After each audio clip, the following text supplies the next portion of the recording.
आज का ये वीडियो जो सचित अवस्थी जी हैं उनकी और एक निशांत राजपूत जी हैं उनकी एक कॉल कन्वर्सेशन है। मतलब मोबाइल पर उनकी आपस में चर्चा हुई जो हमारे इस चैनल पे डली, तो वो मैंने सुनी और उस पर मुझे लगा कि मैं और ज़्यादा क्लैरिफिकेशन करूं।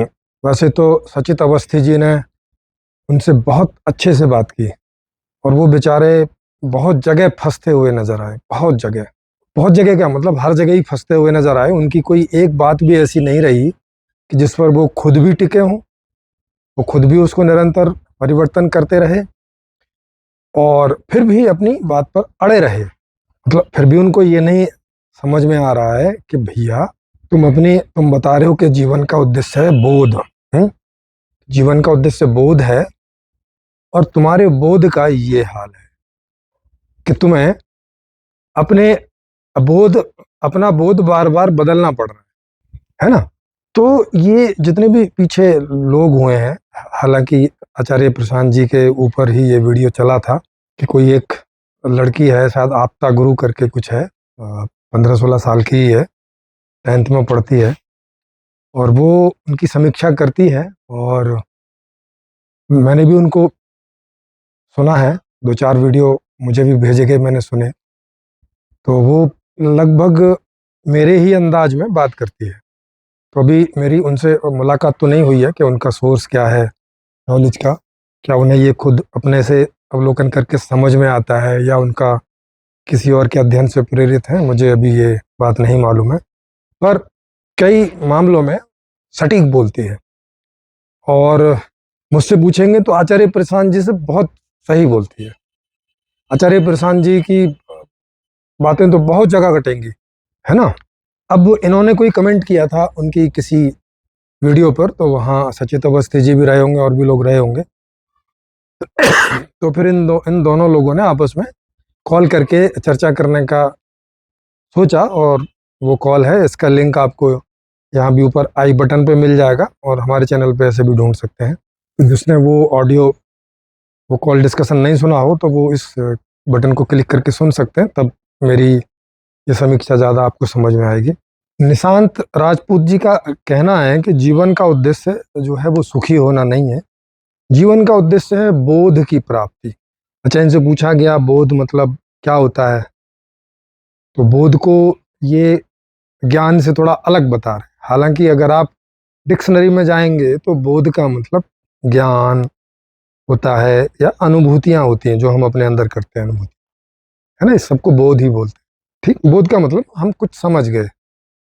अब वो अलग बात है कि कभी कभी हमारा समझना भी गलत हो सकता है, कभी कभी हमारा समझना सही भी हो सकता है। समझ रहे हैं, ज्ञान तो मतलब हो गया जैसे आंखों से, कान से, हैं, गंध से, स्वाद से, छूने से, ये पांचों प्रकार के जो विषय हमारे अंदर जा रहे हैं, जिनकी हमें अनुभूति हो रही है, इसको बोलते हैं ज्ञान। ठीक है, सुनने से, चखने से, सूंघने से, देखने से, छूने से जो हमें ज्ञान होते हैं, अनुभूतियां होती हैं। इन अनुभूतियों के आधार पर जब हमारे पास बहुत सारी अनुभूतियां हमारी मेमोरी में इकट्ठी हो जाती हैं तो उनसे भी हमें कुछ समझ में आता है, जिसमें लॉजिक का इस्तेमाल होता है और उस पर बार बार और एडवांस अनुभूतियां होती हैं, उनसे उसे हम लोग वेरीफाई करते हैं। तो उससे हमें कुछ समझ में आता है, कुछ बोध होता है। ठीक, तो ये जो बोध होता है ये कई बार हमारा सही भी हो सकता है, गलत भी हो सकता है।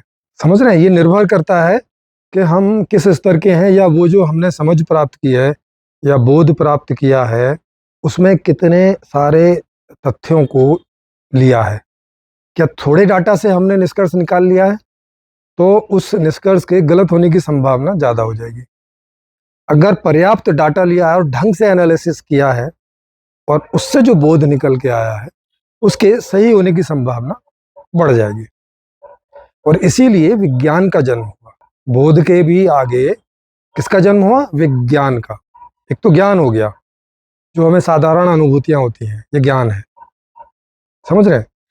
फिर जितनी सारी अनुभूतियां हमें होती हैं उस आधार पे हमें कुछ समझ में आता है, कुछ बोध होता है कि अच्छा ऐसा है। जैसे हम देखते हैं, हम रोज देखते हैं कि सूर्य जो है वो पूरब दिशा की ओर से निकल के और पश्चिम दिशा की ओर गमन करता, ऐसे करके जाता है। तो ये हमारी रोज की अनुभूति हो गई, है ना। इस रोज की बार बार की अनुभूति से हम ये निष्कर्ष निकाल लेते हैं कि ये तो रोज ही ऐसा करेगा।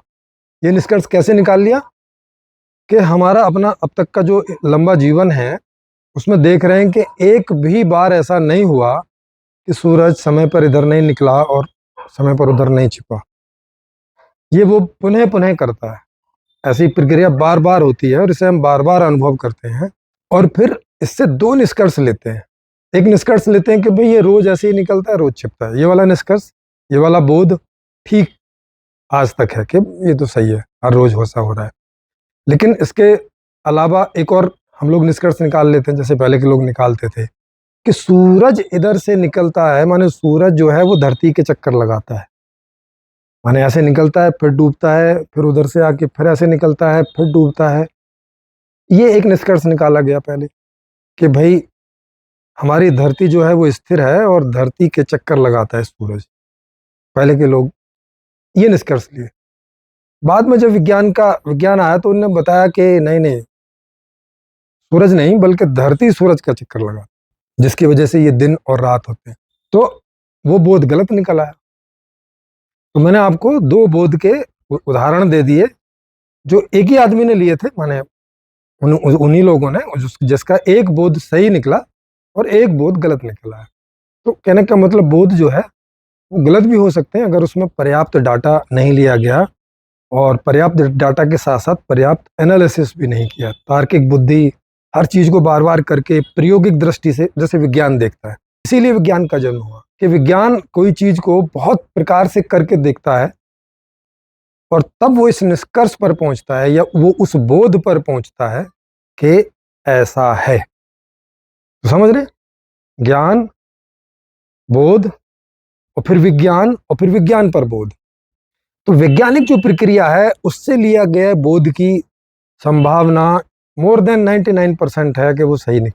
बिना वैज्ञानिक परीक्षण के या वैज्ञानिक विधि के लिया गया बोध की काफी संभावना हो सकती है कि गलत भी हो सही भी हो।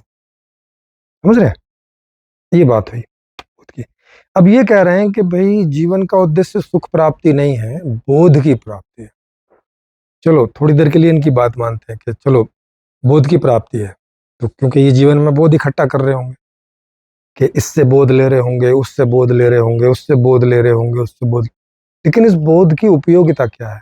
जैसे ये बोध आया कि भाई ये जो गेहूं है, ये हम गेहूं का बीज हम डालते हैं जमीन में तो वो धीरे धीरे उगने लगता है और फिर बहुत सारे गेहूं दे के जाता है, भूसा दे के जाता है ना। ये एक बोध हो गया, चाहे वैज्ञानिक आधार से लगा लो और चाहे ऐसे अवलोकन से लगा लो सीधा, तो ये बोध हो गया। और भाई उसमें खरपतवार हो जाता है तो गेहूं की क्वालिटी और गेहूं की जो मात्रा है वो कम हो जाती है। तो ये बोध हो गया। तो आगे से क्या करने लगे, खरपतवार को निकालने लगे कि गेहूं पुष्ट हो और उसको पर्याप्त खाद पानी मिले, नहीं तो खरपतवार ही उसके हिस्से का ले जाते थे। और खरपतवार आदमी के किसी काम का नहीं था, तो इसलिए उसने उसको खरपतवार बोला और एक वेस्ट चीज को जैसे ही उसमें से होता रहता वो निकाल के फेंकते रहते। तो ये किसानों को बोध था, है ना। तो वो इस बोध का उपयोग कहाँ कर रहे हैं कि भाई फसल अच्छी हो, फसल अच्छी हो, फसल क्या क्या करेंगे भाई, वो भोजन होता है हमारा। आज भोजन से क्या होगा, हम जीवित रहेंगे। अच्छा जीवित रह के क्या करना है, अब ये वहां जाके फंस जाते हैं कि जीवित क्यों रहना चाहते हो भाई। सारे बोधों का जीवन में क्या उपयोग है, जीवन में यही उपयोग है कि उससे हमें सुख मिलता है, अच्छा लगता है। फिर इन्होंने कहा कि भूख तो एक शारीरिक वृत्ति है, एक जरूरी वाली बात है। नहीं, जरूरी वाली बात क्यों है, जरूरी वाली बात भाई इसमें जीवित तो चेतन ही रहना चाहता है ना। जैसे हम अहम बोलते हैं, जो हमारी अहम वृत्ति है वही तो जीवित रहना चाहती है। और जीवित काय के लिए रहना चाहती है, आप कह रहे हो बोध के लिए। तो बोध का क्या करेगी, बोले बोध का करेगी कि वो जीवित रह सकेगा। लो हो गया ना इनके सर्कुलर रीजनिंग। मतलब ये चाहता है वृत्ति को प्राप्त करना काय के लिए कि जिंदा रह सके, और जिंदा क्यों रहना चाहता है कि बोध प्राप्त कर सके। तो जीवन का उद्देश्य जिंदा रहना हुआ कि बोध प्राप्त करना हुआ, समझ नहीं आ रहा है, फंस गए ये बुरी तरह से। क्योंकि बोध का करोगे क्या आप?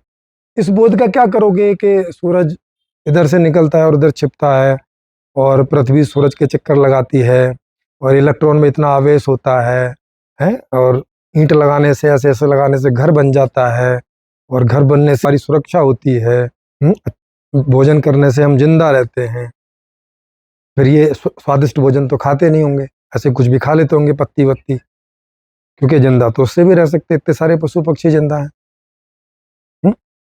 जिंदा तो दूसरे का मीट खा के भी रह सकते हैं, इतने सारे पशु पक्षी और इंसान मीट खाते हैं।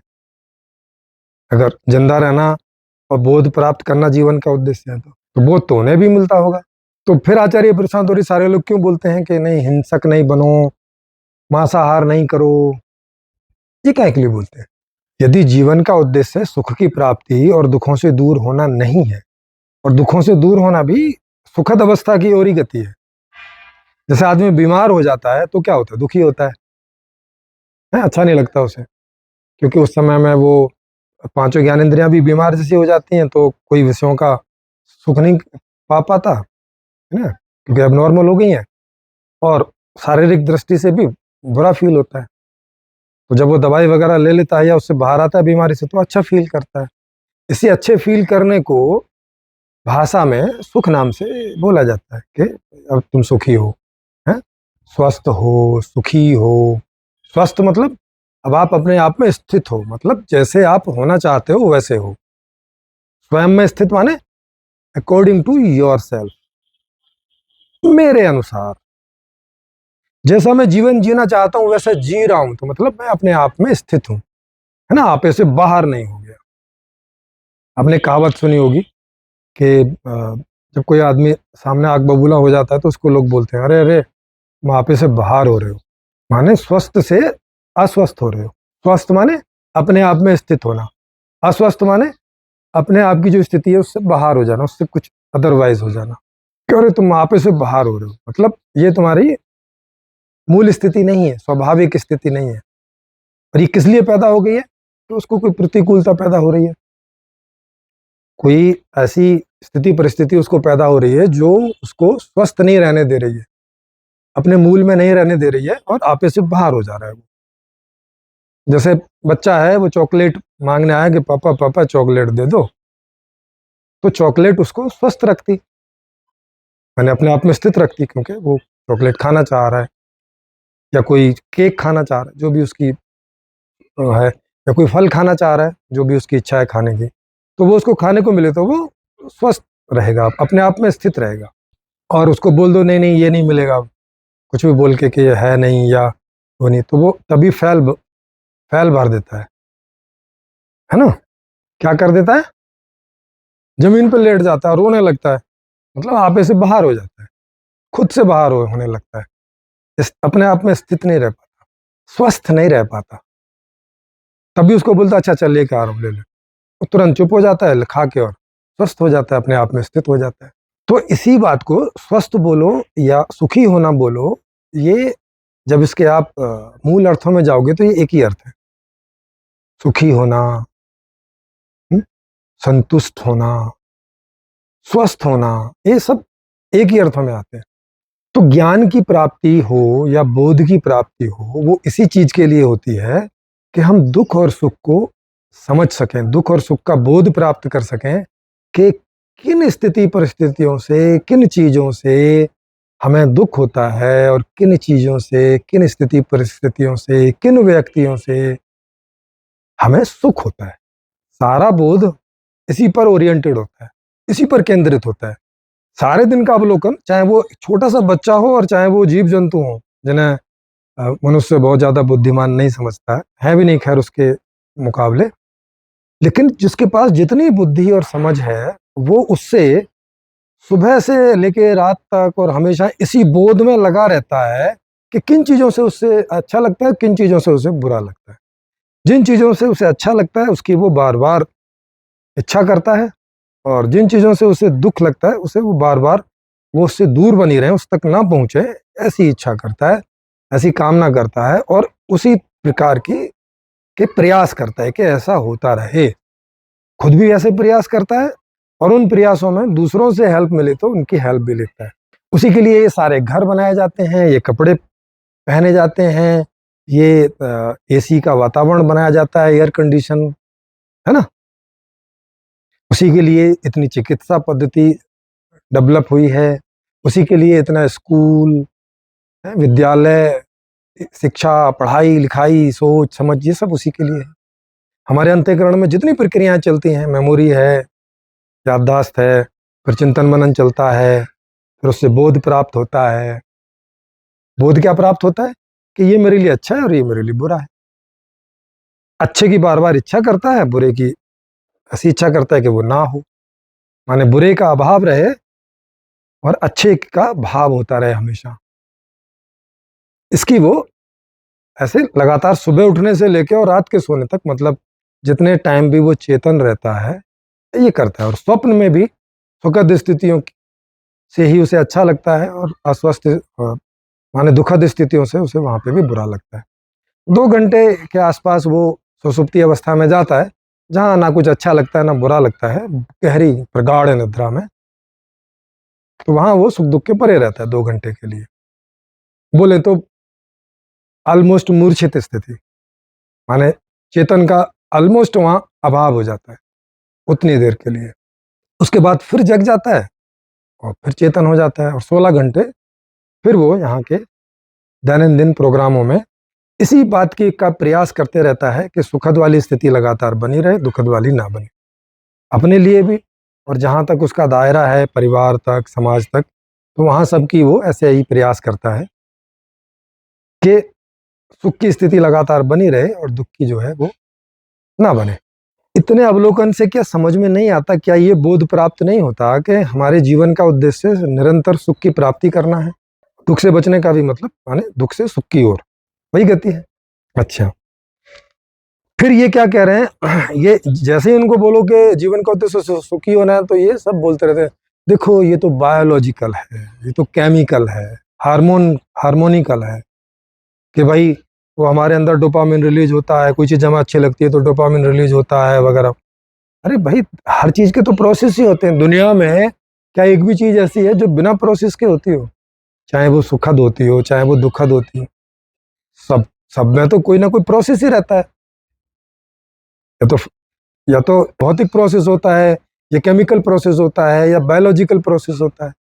और हमारा शरीर चूंकि पूरा बायोलॉजी है, इसे बायोलॉजी के नाम से जाना जाता है, जीव विज्ञान माने इसे जीवित एक यूनिट माना जाता है, और इसका जितना विज्ञान है उसे जीव विज्ञान मानते हैं, जिसमें केमिस्ट्री भी आती है वगैरह वगैरह। तो हर चीज तो किसी प्रोसेस से ही होगी ना, एक प्रक्रिया से होगी।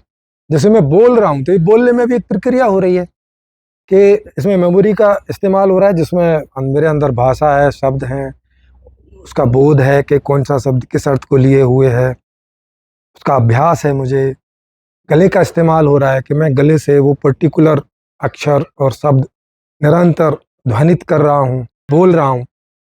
तो यहाँ कुछ भी प्रोसेस होगी तो यहाँ तो बायोलॉजिकली होगी हमारे शरीर में। मैं जितना भी सब देख रहा हूँ तो वो अच्छा लग रहा है, वो भी बायोलॉजिकल है, बुरा लग रहा है वो भी बायोलॉजिकल है। समझ रहे हो? माने हमारे शरीर के अंदर की सारी प्रक्रियाएं सब बायोलॉजिकली हैं। इसको ये बार बार ये क्यों बताने लगते हैं कि देखो सुख तो बायोलॉजिकल प्रक्रिया है? अरे दुख भी बायोलॉजिकल प्रक्रिया ही है। और जिनकी आप बात कर रहे हो कि वृत्तियां, वो भी बायोलॉजिकल प्रक्रियाएं हैं। और जिनकी बात करो वृत्तियों से ऊपर उठना है, मतलब आप ये कह रहे हो कि बायोलॉजिकल प्रक्रियाओं से ऊपर उठना है। फिर बाद में ये कह रहे हैं कि नहीं, जो शरीर की वृत्तियां हैं उनसे तो मजबूरी है, उनको तो पूरा करना है, पर मानसिक वृत्तियों से ऊपर उठना क्यों भाई? जब शारीरिक वृत्तियों को पूरा करना है तो मानसिक वृत्तियों को पूरा करने में क्या प्रॉब्लम है? अब इन्होंने बोला कि भाई किसी को गाड़ी चाहिए तो गाड़ी मिल गई तो अच्छा लगता है, और गाड़ी नहीं मिली तो बुरा लगता है। हाँ, तो सीधी सी बात है, ये ऐसे ही है जैसे किसी को खाना मिल गया तो अच्छा लगता है, खाना नहीं मिला तो बुरा लगता है। स्वादिष्ट खाना मिल गया तो और भी अच्छा लगता है, खाना मिला लेकिन बेस्वाद मिला तो थोड़ा अच्छा लगता है, थोड़ा बुरा लगता है। अच्छा ये लगता है कि चलो जीवित रहेंगे तो बाद में कभी स्वादिष्ट खाना खाने को मिलेगा। बुरा ये लगता है कि यार बेस्वाद खाना खाना पड़ रहा है, बेस्वाद खाने की इच्छा तो नहीं है। सारी चीजें बायोलॉजिकली होती हैं भाई। जीवन में हमारे कौन सी चीज है ऐसी जो हमारे अंदर एक बायोलॉजिकल प्रोसेस को जन्म नहीं देती। चाहे हम देखें, सुने, सूंघें, चखें, छुएं, उसमें अंदर पूरा एक बायोलॉजिकल प्रोसेस होता है, एक नर्वस सिस्टम है, न्यूरोलॉजिकल है, ये सारे सारे प्रोसेस होते हैं। इन्हीं से कोई चीज कंप्लीट होती है। नहीं तो हम कोई चीज को छुएंगे और अगर इसमें बायोलॉजिकल प्रोसेस ना हो कुछ भी, तो हमें कोई अनुभव ही नहीं होगा, हमें कोई ज्ञान ही नहीं होगा कि कुछ छुआ जा रहा है। तो बायोलॉजिकल प्रोसेस है बोल के मतलब क्या कहना चाहते हैं कि ये तो बेकार की चीज है, ये तो बायोलॉजी है भाई, इसका क्या करना है, ये तो भाई केमिकल लोचा है। ऐसे कई लोग बोलते हैं ना, अरे प्रेम प्रेम के चक्कर में नहीं पड़ो, ये तो केमिकल लोचा है। और भाई साहब, सुबह सुबह जो तुम 8 बजे एक थाली भर के खा जाते हो, वो क्या है? वो केमिकल लोचा नहीं है? हम्म? और दिन भर में 5 लीटर पानी पी जाते हो, ये क्या है? ये केमिकल लोचा नहीं है? क्या है जो केमिकल लोचा नहीं है आपके जीवन में? क्या है जो बायोलॉजिकल नहीं है? सारा तो बायोलॉजिकल है। जो अभी बायोलॉजिकल साइंस जानती हो वो भी, और जो अभी नहीं जानती हो शरीर के और मस्तिष्क के बारे में पूरा, जो कल को जानेगी, वो भी बायोलॉजी के अंतर्गत ही आएगा भाई साहब। तो बायोलॉजी तो होगी ही ना। जैसे ग्रह सूर्य के चक्कर काट रहे हैं, ग्रह किन चीजों से बन रहे हैं, बिगड़ रहे हैं, एक प्रोसेस है ना भाई। ये पूरे ब्रह्मांड में चीजें हो रही हैं, इसका प्रोसेस है ना। वहां पे फोर्सेज हैं, कई ग्रेविटेशनल फोर्सेज है, मैग्नेटिक फोर्सेज हैं, और भी कई सारी चीजें हैं। तो दुनिया में कोई भी चीज होगी तो विद प्रोसेस होगी, उसके अंदर और उसके बाहर कुछ प्रोसेस चल रहे होंगे, नहीं तो वो एग्जिस्ट ही नहीं कर सकते। कोई चीज है मतलब सम प्रोसेसेस। ये बॉडी है मतलब एक प्रोसेस है अपने आप में, इसके अंदर छोटे बड़े बहुत सारे प्रोसेस चलते हैं। चेतन भी इसमें एक प्रोसेस है, समझ रहे हो? अभी शरीर को काट पीट डालोगे, अभी चेतन की प्रोसेस बंद हो जाएगी। तो ये सब प्रोसेस है। तो प्रोसेस होने से मतलब ये नहीं हो जाता है कि जीवन का उद्देश्य सुखी होना नहीं होगा। जीवन माने कौन? ये बायोलॉजिकल एंटिटी, ये है जीवन। इसी को तो जीव विज्ञान बोलते हैं, जीवित प्राणी है, जीवित प्राणी, जीवन। और इसका एम क्या, माने ये चाहता क्या है? ये चाहता है सुखी होना, सुखद अवस्था में लगातार बने रहना। इतनी सी बात है। और ये बात इन निशांत राजपूत जी को पता नहीं किस चीज का अवलोकन कर रहे हैं, कहाँ का बोध प्राप्त कर रहे हैं, जो कह रहे हैं कि बोध प्राप्त करना जीवन का उद्देश्य है। अरे बोध अगर अंतिम वस्तु होती तो फिर तो खाने का एक बार बोध कर लिया, बात खत्म हो गई। फिर काय को बार बार खा रहे हो? गाना सुनने का एक बार बोध ले लिया, बात खत्म हो गई। अब काय को बार बार सुने जा रहे हो? किसी भाई बंधु मित्र से बातें करना अच्छा लगता है, एक बार बोध ले लिया, अब काहे के लिए लगातार और बातें किए जा रहे हो? ये बोलेंगे और बोध लेने के लिए। अरे बोध तो एक बार समझ में आ जाती, कोई चीज आ गई तो बात खत्म हो गई। अब उसमें जो समझ में आ गया है और अगर वो सही है तो उसमें थोड़ी ना कोई चेंजमेंट होगा। जैसे ये बात समझ में आ गई कि मैं हर रोज 1 बार 2 बार 3 बार भोजन करता हूँ, 3 4 5 बार पानी पीता हूँ। बोध तो कोई चीज का एक बार हो जाता है, अगर वो सही बोध हो गया है तो फिर उसे बार बार लेने की जरूरत तो पड़ती नहीं है, अगर उसमें कोई बदलाव नहीं हो तो। दूसरा के हर बोध का कोई उपयोगिता है ना हमारे जीवन में। हम कोई बोध क्यों प्राप्त करना चाहते हैं? जीवन के बारे में कोई भी समझ, कोई भी बोध क्यों चाहते हैं? जैसे उदाहरण के लिए ये कह सकते हैं कि भाई मैं तो सदा रहने वाला नहीं हूँ, मेरा जन्म हुआ है और मैं बचपन में हुआ, अब जवान हूँ, फिर बूढ़ा हो जाऊंगा, फिर मर जाऊंगा, तो मरना तो एक दिन है ही।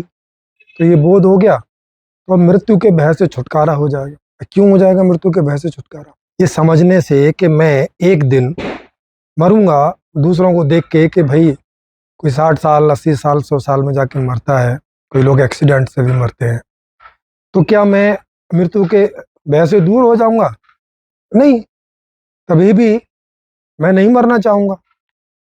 कम से कम बूढ़े होने तक तो नहीं मरना चाहूंगा, जवानी अवस्था में तो नहीं मरना चाहूंगा, क्योंकि बुढ़ापे में तो हो सकता है कि ठीक से शरीर काम ना करे, दुखद स्थिति ज्यादा हो जाए तो आदमी मरना चाहे। जैसे दुखद स्थितियों में आदमी नहीं जीना चाहता, क्योंकि जीवन का उद्देश्य सुखी होना है। और अगर सुखी होने की कोई संभावना वहां नहीं है शरीर की वजह से, क्योंकि अगर शरीर ही ठीक नहीं है, बाकी चीजें ठीक हों भी तो भी व्यक्ति सुखों को नहीं प्राप्त कर सकता, तो वहाँ मृत्यु की कामना कर सकता है और मृत्यु के भय से मुक्त हो सकता है कि ऐसा जीवन तो नहीं चाहिए, इससे तो मरना बेहतर है। मतलब वहाँ पे मरना भी उसे सुखकारक लगेगा वो दुखद जीवन के तुलना में। आज भी जब आप देखते हैं बहुत सारे लोग आत्महत्या करते हैं, जवानी में भी करते हैं, कई बच्चे फेल होने के डर से सुसाइड कर लेते हैं, कई युवक और युवतियां एक दूसरे का प्रेम नहीं पाते तो आत्महत्या कर लेते हैं। क्यों करते हैं वो? क्योंकि उन्हें ऐसा लगता है कि बिना प्रेम वाला जीवन, बिना पास हुए वाला जीवन अगर नहीं मिले तो उससे तो मरना बेहतर है। मतलब वहां भी वो यही तुलना करते हैं कि इन दो तरह के जीवन में कौन सा बेहतर है। तो दुखद वाले की वो कामना नहीं करते, दुखद वाले का चुनाव नहीं करते, सुखद वाले का चुनाव करते हैं, या कम दुखद वाले का चुनाव करते हैं, या अधिक सुखद वाले का चुनाव करते हैं। आप इसमें कुछ भी बोल सकते हैं ऐसा तुलनात्मक रूप में, है ना। अब ये वृत्तियों की बोल रहे हैं कि भाई वृत्तियों से दुख होता है, क्या ये इनका बोध है या ये ना समझिए, ये सुन के ऐसा मान रहे हैं कि पहले के लोग बोलते आए हैं कि वृत्तियां ही दुख हैं, वृत्तियों के दास नहीं बनो, वृत्तियां दुख देती हैं। अगर आप डिक्शनरी में शब्दकोश में जाके देखेंगे तो वृत्ति का मतलब होता है कि हमारे जीवन में जो चीजें बार बार होती रहती हैं उसे वृत्ति कहते हैं। कोई चीजें लगातार होती रहती हैं, है ना, जैसे हमारी सांस का चलना, हमारी पलकों का लगातार झपकना जब तक जगे हैं। बहुत सारी चीजें हैं ऐसी जो दिन में सैकड़ों बार हो जाती। कोई चीजें ऐसी हैं जो दिन में 4-6 बार हो जाती हैं, 4-6-10 बार हो जाती हैं कि हम पानी 4-6-10 बार पी जाते हैं, खाना 2-3 बार खा जाते हैं, कपड़े 1 बार 2 बार बदल लेते हैं। तो कोई चीज़ें बहुत जल्दी जल्दी होती रहती हैं, कोई चीज़ें दिन में कुछ टाइम होती रहती हैं, कोई चीज़ें सप्ताह में कुछ टाइम होती रहती हैं, कोई चीज़ें महीने में कुछ टाइम होती रहती हैं। जैसे रोज़ 1 दिन में या 2 दिन में आदमी नहा लेता है, सर्दियों में 4-5 दिन में नहा लेता है, गर्मियों में हो सकता है 1 दिन में भी 2 बार नहा ले। वृत्ति माने दोहराव, बार बार कोई चीज़ का होना है। सेक्स करते हैं, कोई आदमी हर रोज सेक्स कर लेता है, कोई 2-4 दिन में 1 बार करता है, कोई 10-20 दिन में 1 बार करता है, पर दोहराव होते रहता है। तो यहाँ इस दुनिया में दोहराव के अलावा कुछ है क्या? यहाँ तो हर चीज वृत्ति ही है कि नहीं? बार बार सुख चाहना, क्या ये वृत्ति नहीं है? बार बार दुख से दूर होने की इच्छा करना, क्या ये वृत्ति नहीं है? खुद मैं एक वृत्ति हूं, अहम, जिसको अहम वृत्ति बोला जाता है। मैं भी लगातार हो रहा हूं इस बायोलॉजिकल सिस्टम में, मैं भी लगातार प्रोसेस हो रहा हूं। मैं हूं कि वृत्ति लगातार बनी हुई है। जब तक ये शरीर जीवित है, जब तक मैं हूं की अनुभूति लगातार होती रहती है, बिकमिंग लगातार हो रही है, प्रेजेंट टेंस, वर्तमान काल, ये बना रहता है। खाना खाने से, इसको स्वस्थ रखने से, पानी पीने से, शुद्ध हवा लेने से शरीर बना रहता है, और शरीर बना रहता है तो ये अहम वृत्ति भी बनी रहती है। ये भी एक वृत्ति ही है। अब वृत्ति वृत्ति से कैसे छूटेगी, मुझे बताओ। दुखद वाली भी वृत्ति ही है, यानी जो दुख आ रहा है वो भी किसी वृत्ति के कारण ही आ रहा है, क्योंकि वो भी बार बार ही हो रहा है। आप एक बार आग में हाथ डालें तो भी हाथ जलेगा, दुख होगा, दोबारा डालें तो भी हाथ जलेगा, दुख होगा, दोबारा डालें तो भी हाथ जलेगा, दुख होगा। तो कितनी बार भी करें, क्या ऐसा हो जाए हमारी असावधानी के कारण? तो हम सावधानी होने की वृत्ति बार बार कर रहे हैं कि इस चीज से सावधान रहना है, ये चीज लगातार मिलते रहनी चाहिए, सुबह उठते ही भोजन की व्यवस्था होनी चाहिए, नहाने धोने की, पानी इत्यादि की बढ़िया रहने की व्यवस्था होनी चाहिए। वहाँ ऐसा नहीं हो कि सांप घुस आए, बिच्छू घुस आए है और हमें काट ले और हम मर जाएं ना। ये सब चीजें, सारी वृत्तियां लगातार चलती रहती, और इन सब का सेंटर क्या रहता है कि दुख से दूर होना है और सुख के पास होना है। माने सुख की प्राप्ति होनी है और दुख से निवृत्ति चाहिए, ये इसका सेंटर रहता है। इसको एक ही लाइन में बोले तो सुख की अवस्था चाहिए लगातार, क्योंकि दुख क्या करता है आके, सुख की अवस्था को रोकता है।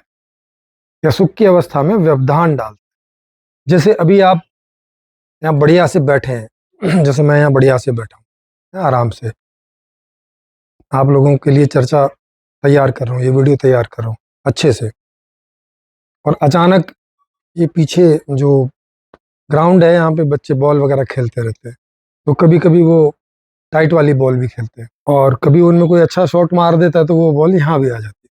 तो मान लिया वो बॉल यहाँ आके, अब तो यहाँ पेड़ वेड़ हो गए, नहीं आ पाती है, जब ये पेड़ नहीं थे तो आ जाती थी।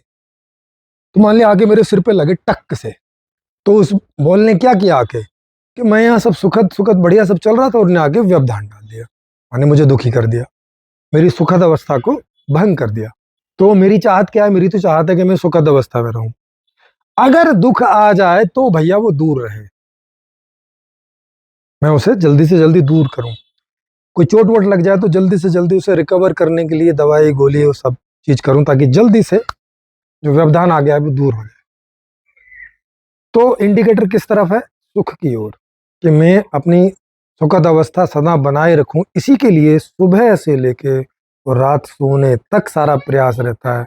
और सोना भी मैं ऐसी जगह चाहता हूं कि जहां सोते समय मुझे कोई दुखद व्यवधान ना आए। एसी लगा के सोता हूँ या पंखा लगा के, कूलर लगा के, हवा वहां पर्याप्त हो, हम्म? अधिक सर्दी ना लगे, अधिक गर्मी ना लगे, शरीर के लिए जो एक अनुकूल वातावरण है वो हो, अच्छा सा गद्दा हो, नहीं, मच्छर ना लगे, मच्छरदानी हो। तो इतने सारी व्यवस्था करके और मैं सुखपूर्वक सो सकूं, क्योंकि अब मैं थक गया हूं तो सोने में सुख है थकने के बाद। और अगर नींद ढंग से नहीं आती है किसी किन्हीं व्यवधानों के कारण, तो वो अच्छा नहीं लगता। तो हमें सुखद सोते समय भी सुखद स्थिति चाहिए, ताकि सुखपूर्वक सो सकें, दुखपूर्वक नहीं। बार बार नींद ना टूटे, बार बार मच्छर ना खाएं। पानी पास में रख के सोते हैं कि अगर रात में प्यास लगी तो उठ के ज़्यादा दूर ना जाना पड़े, पानी पी लें। कमरे के साथ ही अटैच्ड टॉयलेट बाथरूम लोग बनाते हैं, ताकि पेशाब लगे तो कहीं दूर खेत में ना जाना पड़े भाई साहब, 1 किलोमीटर, टॉयलेट में कर लें। समझ रहे हो? ये सारी व्यवस्थाएं आदमी काहे के लिए करता है? अपनी सुखद स्थिति को बरकरार रखने के लिए, लगातार बनाए रख, यही जीवन का उद्देश्य। और ये बायोलॉजिकल ही है, दुख भी बायोलॉजिकल ही है। दुख और सुख दोनों वृत्तियों के कारण ही आता है, समझ रहे हो? और जिसे सुख और दुख होता है वो भी अपने आप में एक वृत्ति ही है। तो अब एक वृत्ति बोले कि मुझे वृत्तियों से आगे जाना है, जो वृत्तियां उसके साथ लगी हुई है, कैसे संभव होगा? एक आदमी बोले कि मुझे नींद की वृत्ति से आगे निकलना है, मतलब मुझे सोना नहीं है, ये संभव है क्या? वो अपने अपने लिए दुखी तो पैदा करेगा। अब जैसे ये क्या करते हैं, ये कह रहे हैं कि गाने सुनना एक वृत्ति है, क्योंकि ये उसे बार बार सुनने का दिल करता है, बार बार सुनने की इच्छा करती है। दिल करता है मतलब इच्छा करती है। लोग कई बार वहाँ दिल का इस्तेमाल कर देते हैं, एक्चुअल में सही शब्द है इच्छा। तो बार बार इच्छा जागती है जिन जो गाने हमें अच्छे लगते हैं उनको सुनने की। तो अब ये कहते हैं कि इन सो कॉल्ड जो ये स्पिरिचुअल लोग हुए हैं, विवेकानंद हुए, संदीप महेश्वरी हुए हैं, और आचार्य प्रशांत जी हैं, जग्गी वासुदेव हैं, ओशो हुए, कबीर हुए, या और विभिन्न अलग अलग धर्मों में और भी हैं, बुद्धा हुए, महावीर हुए, मोहम्मद हुए, जीसस हुए, इन सब को सुन सुन के लोगों ने जीवन का उद्देश्य कुछ और ही मान लिया। जैसे निशांत राजपूत जी ने मान लिया है कि जीवन का उद्देश्य तो भैया बोध की प्राप्ति या वृत्तियों से छुटकारा पाना ही जीवन का उद्देश्य है। अब इनसे कोई पूछे कि आप कौन? एक वृत्ति। ये वृत्ति एक दूसरी वृत्ति से छुटकारा पाना चाहती है, जैसे ये गाना सुनने से छुटकारा पाना चाहते हैं। अब गाना सुनना इन्हें अच्छा लगता है, माने सुखद लगता है, तो दूसरे शब्दों में बोले तो ये सुख से छुटकारा पाना चाहते हैं। लेकिन फिर इनसे पूछो कि स्वादिष्ट भोजन क्यों करते हो, तो बता नहीं पाएंगे। तो फिर स्वादिष्ट भोजन नहीं करो, पत्ते खाओ, पानी पियो, जीवित तो से भी रह जाओगे। और जीवित काय के लिए रहना है? नहीं, कोई बोध प्राप्त करना है। अच्छा, बोध का क्या करोगे? अब पता नहीं बोध का क्या करेंगे, क्या उपयोगिता है उसकी। अभी तक हमने जितना बोध प्राप्त किया है जीवन में, वो काहे के लिए करते हैं एक्चुअल में? तो वो करते हैं कि हम दुखों से बचे रह सकें और सुखद स्थिति की प्राप्ति कर सकें। इसी के लिए सारे बोध होते हैं हमारे अंदर। हुँ? जैसा मैंने अभी बताया, हम घर बनाते हैं, कपड़े बनाते हैं, हुँ? घर को हर साल रिनोवेशन करते हैं ताकि अच्छा अच्छा लगे। सेंट का इस्तेमाल करते हैं ताकि बदबू ना आए, सुगंध आए, अच्छा लगे। स्वादिष्ट भोजन का इंतज़ाम करते हैं। पत्नी या गर्लफ्रेंड या बॉयफ्रेंड, इन सब का इंतज़ाम करते हैं, अच्छा लगता है उनके साथ जीना, रहना, उनके साथ सहवास करना। माता के साथ, पिता के साथ, भाइयों के साथ रहना अच्छा लगता है। ये कह रहे हैं नहीं, ये जो सब अच्छा लगता है ना, इस सब से छुटकारा पाना है, मतलब सुखों से छुटकारा पाना है। क्यों? क्योंकि इन्हें कहीं से ये गलत बोध हो गया है कि सुख चाहने से दुख भी होगा, और ये दुख से छुटकारा चाहते हैं। सुख चाहो भाड़ में कहीं। अब भैया, जब आप गाना सुन रहे हो, अच्छा लग रहा है, और अब उस वृत्ति से दूर होना है, माने अब गाना नहीं सुनना है, तो ये आप दुख नहीं पैदा कर रहे हो अपने लिए? क्योंकि थोड़ी देर पहले आप ही ने ये परिभाषा बताई कि भाई हमारे अनुकूल कुछ होता है तो हमारे अंदर जो है केमिकल लोचा होता है, डोपामिन रिलीज होता है, जिससे हमें अच्छा लगता है। तो आप गाना सुनते होंगे तो उससे डोपामिन रिलीज होता होगा और आपको अच्छा लगता होगा। अब आप क्या करना चाह रहे हैं?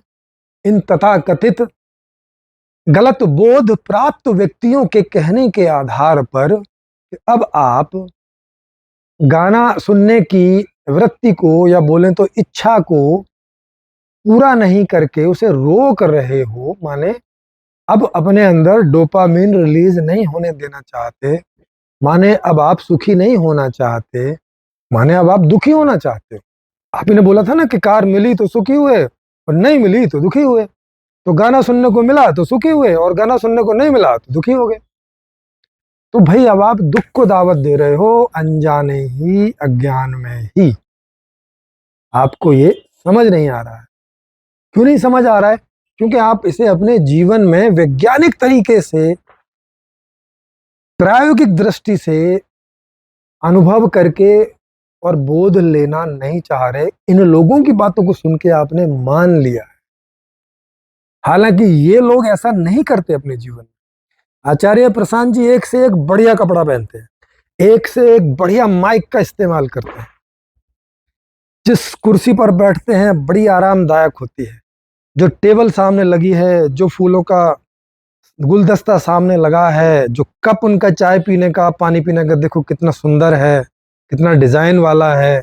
आप सोचो, वो इन सब का एंजॉय कर रहे हैं, वो नहीं इन वृत्तियों को विदा कर रहे। उन्हें जो जो करने में अच्छा लगता है वो इन चीजों को कर रहे हैं। जैसे दूसरे लोगों को ज्ञान देना अच्छा लगता है, सो कॉल्ड, जो भी जिससे भी ये ज्ञान समझते हैं, तो वो देने में ना मजा आता है, और अच्छी स्थिति में बैठ के देने में मजा आता है। एयर कंडीशनड हो, बढ़िया सी आराम कुर्सी हो, है बढ़िया सी मेज हो। अब आगे भी सब लोग कुर्सियों पे आराम से बैठे हों, तकलीफ में ना बैठे हों, ताकि उन्हें सुनने में कोई दिक्कत ना आए, है इतना सब सुखद अवस्था वहाँ क्रिएट की हुई है। उनसे पैसे भी क्रिएट किए हुए हैं, पैसे लिए हुए हैं कि भाई तुम 10,000 दो, तुम 20,000 दो, तुम 3,000 दो, तुम 50 5, जो जैसा जहां से लेते होंगे। और वो सारा पैसा लेके क्या करते हैं, ये उन सुखद स्थितियों का ही वहाँ निर्माण करते हैं। एक बढ़िया सा एक हॉल लेते हैं, वहाँ आराम चेयर लगी रहती हैं, एक मंच बना रहता है जिसपे ये खुद बैठते हैं, वहाँ लाइट्स और वो सब का इस्तेमाल रहता है।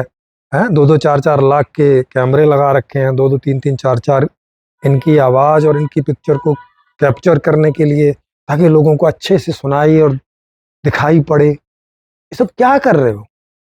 ये सब सब सुखद वातावरण ही तो है। ये सब सुख की इच्छाएं ही तो हैं। नहीं तो जाओ बैठो जंगल के नीचे, जंगल में पेड़ के नीचे, पता चल जाएगा मच्छर कैसे रहने देते हैं। और कभी कोई बिच्छू आके काटेगा, कभी रात में कोई जो है ऊपर से पत्ते गिरते रहेंगे, वहाँ आवाज होती रहेगी, खड़ाड़ पड़ाड़ चढ़ाड़ पड़ाड़, कभी आंधी आएगी तो धूल भर जाएगी। देखो बाहर रह के क्या होता है।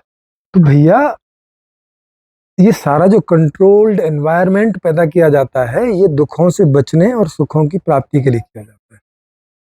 संदीप महेश्वरी हो, वो तो खुद एक बिजनेसमैन है, धनाधन पैसा कमा रहे हैं। काहे के लिए? ताकि परिवार को सुखी रख सकें, खुद सुखी रह सकें, या और अपने मित्र बंधु बांधव जिनको भी वो चाहते होंगे कि सुखी रहें, उन्हें उनकी हेल्प करते होंगे। यही जग्गी वासुदेव जी को देखो, क्या डिजाइनदार पगड़ी बांधते हैं, है एकदम सुंदर दिखे, थोड़ा बुढ़ापा जल्दी ना दिख जाए। हम्म ऐसे गमछा सा डालते हैं, देखने में सुंदर लगे, हैं, किनारीदार कुर्ता और धोती और पहनते हैं बाइक, स्पोर्ट्स बाइक का एंजॉय करते हैं। हम्म देख रहे हो, जहां कहीं बैठते हैं वहां पे उधर एक फूल का गमला लगा रहता है, उधर एक दिया जलता रहता है, लाइट्स बड़ी अच्छी रहती है। सब क्या है? तो भैया निशांत राजपूत जी, अपनी अपने अनुभवों से देखो, इनके बताए हुए पर नहीं, उन्हें चेक करो जो ये कह रहे हैं, समझ रहे हो। और कोई आदमी ऐसा चल भी पड़े, कई साधु ऐसे होते हैं जो पड़े रहते जंगल वंगल में इन सब चीजों को मान के, लेकिन क्या ये स्थिति अच्छी है कि जंगल में पड़े रहो? जैसे प्रेमानंद है, वो अब 10-11 साल की उम्र से ही जो है जंगल में इधर उधर घूमते रहे, दोनों किडनियां खराब कर बैठे। वो तो अब बाद में जाके फेमस हो गए, तो अब डॉक्टर वॉक्टर लोग उनका जो है इलाज विलाज करते रहते हैं, और हर सप्ताह उनका वो डायलिसिस होता रहता है वगैरह।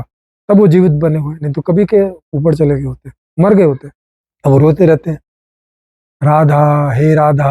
अब कोई मतलब नहीं, कोई राधा है नहीं है, थी, अभी है क्या, ऐसा करने से कुछ होता है क्या? नहीं, बस वो मान्यता है, ऐसे बना ली है कि राधा राधा ऐसे करने से राधा खुश हो जाएगी, तो कृष्ण को बोलेगी तो वो इनको मुक्त कर देंगे। सब काल्पनिक चीज, इसका कोई आधार नहीं है कि भाई कहीं कोई स्वर्ग लोक होता है क्या, कहीं कोई इनका मुक्ति लोक होता है क्या, कहीं कोई ऐसा लोक होता है क्या जहाँ कहीं ईश्वर रहता हो और इन्हें वहां अपने शरण में रखेगा।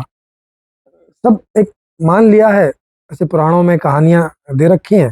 जैसे बच्चे बच्चे को कई बार परियों की भूतों की कहानी सुनाते हैं तो वो मान लेता है और उससे डरता है, या अच्छा लगता है। परियों की कहानी सुनाते हैं तो हाँ अच्छा सा लगता है, भूतों की कहानी सुनाओ तो डरने लगता है। काल्पनिक ही है, नहीं ना भूत कहीं है ना परियां कहीं है, बस मान्यता के आधार पे। वही हाल आपका हो रखा है निशांत जी राजपूत, के काम सारे सुबह से लेके रात तक, सुबह तक सब करने हैं सुखों के लिए, लेकिन मानना नहीं है कि जीवन का उद्देश्य सुखी होना है। कितना बड़ा विरोधाभास है आपकी कथनी और करनी में। कथनी कह रहे हैं कि जीवन का उद्देश्य है बोध प्राप्ति, और करनी है सुख की प्राप्ति, है। अगर बोध प्राप्ति होता तो बोध तो दुखों में भी होता है ना, फिर दुख से दूर क्यों भागते हो? अभी कोई आया आपको 4 डंडे लगाने लगे, खाओ 4 डंडे, बोध मिलेगा। भाग कहाँ रहे हो? है ऐसे करके भागो, अरे अरे माया मर गया मर गया, अरे नहीं रहने दो रहने दो। है काय के लिए? बोध लेना है ना, तो आसपास के लोगों को बोलो कि रोज आए और आपको रोज 10-10 डंडे मारे, तकड़े तकड़े, तेल में भिगा भिगा के, और उसके बदले में आप उन्हें उनका मेहनताना दिया करोगे। बोले 1 डंडे का 2,000 रुपए, क्योंकि वो तो आपको बोध लेने में सहयोग कर रहे हैं ना। डंडे खाने का बोध है, दुख का बोध दे रहे हैं। नहीं, फिर आप बोलेंगे नहीं, डंडे खाने का बोध तो एक ही बार में बहुत होता है। भैया फिर खाना खाने का बोध एक बार में क्यों नहीं बहुत हो जाता? खेल, कोई खेल खेलने जाते होगे आप, उसका एक बार में बोध से क्यों नहीं काम चल जाता? हुँ? तो थोड़ा सोचिए, समझिए इन सब चीज़ों को। और जितने भी युवा वर्ग हैं जो इस समय इन लोगों के चक्कर में बहुत आए हुए हैं, आचार्य प्रशांत हुए, संदीप माहेश्वरी हुए, हैं? वो बोलते हैं साउंड ऑफ साइलेंस। साइलेंस की भी कोई साउंड होती है बताओ? ना हद है। अरे आवाज कोई चीज के कोई चीज़ का प्रोसेस हो रहा है, उसमें कुछ एक शोर होता है, एक आवाज़ होती है, तो साइलेंस की भी, sound of silence. Low, silence का तो मतलब ही है कि अब जहाँ एकदम शांति है और यहाँ कोई साउंड है ही नहीं है, और ये उसको भी साउंड कह रहे हैं। अरे साउंड बोल रहे हो तो साइलेंस की साउंड नहीं है, वहाँ कुछ हो रहा है। जैसे कोई लोग कान वान दबाते हैं ऐसे, तो भैया अंदर दिमाग में बायोलॉजिकल बहुत सारे प्रोसेस चल रहे हैं। बाहर की आवाज़ें आप दबा लेते हो तो अंदर की आवाज़ें आने लगती हैं। जैसे आप यहाँ वो स्टेथोस्कोप देखते हो डॉक्टर का, तो उसको लगा के यहाँ लगाते हो, तो क्योंकि वो उस तरह से बनाया जाता है सेंसिटिव वे में, तो यहाँ की आवाज़ आने लगती है यहाँ, जबकि ऐसे नहीं आ रही है। तो वो आवाज़ क्यों आ रही है? क्योंकि यहाँ कुछ हो रहा है, ये साइलेंस नहीं है, समथिंग इज हैपनिंग। अगर उस स्टेथोस्कोप को आप कहीं ऐसी जगह लगाओ जहाँ कुछ नहीं हो रहा है, तो कोई आवाज़ नहीं आएगी, तो साउंड नहीं होती है। तो वो करे साउंड ऑफ साइलेंस। ऐसे बोल बोल के वो लोगों को ऐसे ही फुद्दू बनाना, बन रहे हैं बेचारे। देखो अब प्रशांत राजपूत जी को बने हुए हैं, है ना, अपने साक्षात अनुभवों को, प्रत्यक्ष अनुभवों को भी नकार रहे हैं। अब इतनी सारी बात की सचित अवस्थी जी ने, इतने सारे सवाल उनसे पूछे, और बार बार वो अपने स्टेटमेंट बदल रहे हैं। पहले कह रहे हैं मैं मुक्त हो गया हूँ, फिर कह रहे हैं नहीं नहीं अभी मुक्ति की ओर जा रहा हूँ, अभी हुआ नहीं। पहले गाने ज्यादा सुनता था, अभी कम सुनता हूँ। अरे जब आपको बोध हो गया है कि गाना एक वृत्ति है और ये दुख का कारण है, तो उसी क्षण से बंद हो जाना चाहिए। नहीं फिर भी सुने जा रहे हैं, मतलब अच्छा तो लगता है। दुख को बढ़ा रहे हो, सुख को कम कर रहे हो, क्योंकि गाना सुनने से आपको सुख होता है, तो अब आप अपने आप को दुखी कर रहे हो, अन्य अननेसेसरी और अनजाने में ही और अज्ञानता में। फिर ये कहते हैं कि भाई बाइक के आने से आगे आने से डर लगता है। तो फिर उनसे पूछा तो अब तो आपको नहीं डर लगता होगा, अब तो आप वृत्तियों के गुलाम हैं नहीं, दूर हो गए। नहीं बोले नहीं नहीं लगता तो है, अभी भी हम बचते हैं, बाइक और कार वार कुछ सामने आ जाए तो। हाँ तो फिर मतलब क्या हुआ? सचित अवस्थी जी ने तो आपसे पूछा कि भाई अपने जीवन की कोई एक एक्टिविटी बताओ जो आप सुखों के लिए नहीं करते हो अथवा दुखों से बचने के लिए नहीं करते, केवल बोध प्राप्ति के लिए करते हो। और बोध प्राप्ति ऐसी कि उसका सुख और दुख से कोई लेना देना नहीं। कोई एक ऐसी एक्टिविटी बताओ, बता नहीं पा रहे। सुबह उठने से लेके दंत मंजन, नहाना, लेटरीन, भोजन, सब कुछ, हर चीज तो सुखी होने के लिए ही है, या भविष्य में सुखी रहें इस बात के लिए कि दांत नहीं खराब हो जाए, पेट नहीं खराब हो जाए, शरीर नहीं खराब हो जाए, अस्वस्थ नहीं रह जाए।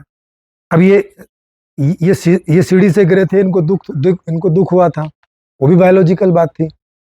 अच्छा उससे इन्हें बोध हो गया कि ऐसे ऐसे गिर जाते हैं, चोट लग जाती है तो दुखी होते हैं। अब ये बोध दोबारा लेना है? तो पूछे नहीं नहीं दोबारा तो नहीं लेना। क्यों? अगर बोध ही जीवन का उद्देश्य है तो लो, रोज रोज सीढ़ी पर चढ़ो और फटाक से गिरो। आज 5 फुट से गिरे, अब थोड़ा 20 फुट से गिरो, फिर थोड़ा 60 फुट से गिरो, फिर थोड़ा 200 फुट से गिरो। भाई हर एक दूरी से गिरने का बोध लो। नहीं नहीं वो 6 फीट की दूरी से ही गिरने से सारा कैलकुलेटिव हो जाता है कि भैया वहां से गिरेंगे तो क्या होगा। तो भैया बोध लेना जीवन का उद्देश्य नहीं है, बल्कि बोध भी इसलिए लिए जाते हैं ताकि दुखों से दूर रहें और सुखों में बने रहें।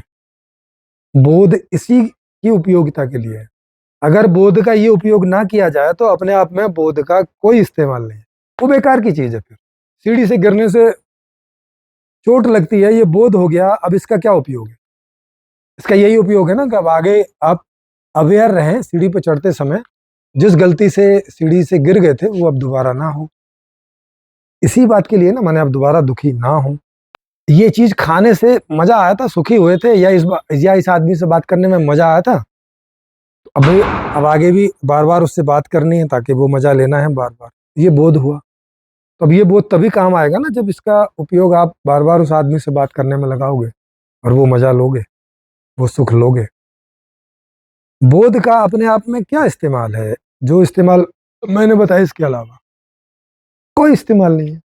चिंतन मनन करो इसके बारे में। और अपने जीवन के अनुभवों को सामने रखो। ये आचार्य प्रशांत क्या बोलते हैं, ओशो क्या बोलते हैं, कबीर क्या बोलते हैं, इस चक्कर में नहीं पड़ो। अपने ऊपर कस के देखो, वो भी जो बोल रहे हैं उसे भी कस के देखो कि ऐसा है कि ऐसी फालतू में बात हो रही है।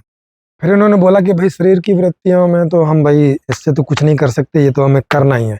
खाना तो हमें खाना ही पड़ेगा, एसी में तो रहना ही पड़ेगा, है। शारीरिक शारीरिक कष्टों से तो बचना ही होगा, शारीरिक सुखों को तो प्राप्त करना ही होगा। वो भैया फिर मानसिक और भावनात्मक और आत्मिक सुखों को प्राप्त करने में क्या प्रॉब्लम है? उन उन कष्टों से बचने में क्या प्रॉब्लम है? सारे ही दुखों से बचने में और सारे ही सुखों को प्राप्त करने में क्या समस्या है? अगर हम कर सकते हैं, हो सकता है, तो जीवन का उद्देश्य ऐसा बेवकूफाना टाइप का क्यों रख रहे हो? बोध प्राप्त करना जीवन का उद्देश्य है। अच्छा, फिर आदमी अभी आएगा आपके 4 कान पे मारेगा, आपको बोध हो जाएगा, तो उसको थैंक यू बोलोगे कि उसने आपको आपके जीवन के उद्देश्य की पूर्ति में आपको सहयोग किया? बोलोगे उसको थैंक यू यार, आपने बोध दिया चाटा खाने का। अब उसको भी बोध हो गया होगा कि चाटा मारने से क्या होता है। हुँ? अगर बोध जीवन का उद्देश्य है। नहीं, लेकिन आप तो उसको उसके ऊपर और उल्टा चढ़ बैठते हो। बोलते हो कि अच्छा तुमने मुझे सहयोग किया बोध करने में, मैं तुम्हें डबल सहयोग करूँगा। वो 4 लाफ़ें मारता है आपको आके, आप उसको 10 लाफ़ें मारते हो, 25 गालियाँ सुनाते हो और फिर पुलिस में भी दे देते हो, जाओ वहाँ बोध करो। भाई आपके जीवन से कहीं नहीं लग रहा है निशान जी के आप बोध प्राप्त करने के लिए जीवन का उपयोग कर रहे हो, बल्कि आप बोधों का भी उपयोग सुखी होने के लिए और दुखों से बचने के लिए ही कर रहे हो। आपकी सारी बातों से यही समझ में आता है। और बाकी जो आप नासमझी में कर रहे हो उसमें आप अपने दुख बढ़ा रहे हो।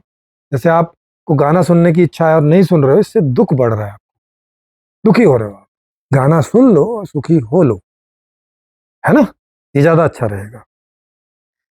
तो फिर भी किन्हीं को अगर ये बात नहीं समझ में आई हो तो हमारे यहाँ ऑनलाइन चर्चा होती रहती है। आप सब वहाँ पे आमंत्रित हैं। मेरा नंबर नीचे फ्लैश होता रहता है। उस पर व्हाट्सएप में आप बता देंगे तो आपकी चर्चा को यहाँ सेट कर दिया जाएगा, जो टोटल फ्री है। और जहाँ आप रहते हैं वहीं से ऑनलाइन इसमें भाग ले सकते हैं। आपको कहीं आना जाना नहीं है। बस आपके पास एक अच्छा इंटरनेट होना चाहिए, एक डिवाइस होना चाहिए, मोबाइल या लैपटॉप जो भी कुछ है, और कान से कनेक्टिविटी के लिए एक हेडफ़ोन या ब्लूटूथ हेडफ़ोन कुछ होना चाहिए, बस इतना सा। आपके पास नहीं भी हो तो अपने किसी मित्र, पड़ोसी इत्यादि से उस जो भी 2-3-4 घंटे की चर्चा होगी, उसके लिए उससे वो आप माँग सकते हो या ले सकते हो, है ना? जी। तो आई होप आपको ये सब बात समझ में आई होगी और निशांत जी, राजपूत जी आपको भी समझ में आई होगी। और आप और चर्चा के लिए आएँ, ऐसी हम लोगों का आपको निमंत्रण है। ताकि आप जब तक आएँ, जब तक या तो आपकी बात हमें ना समझ आ जाए या हम लोगों की बात आपको ना समझ। ठीक है सर?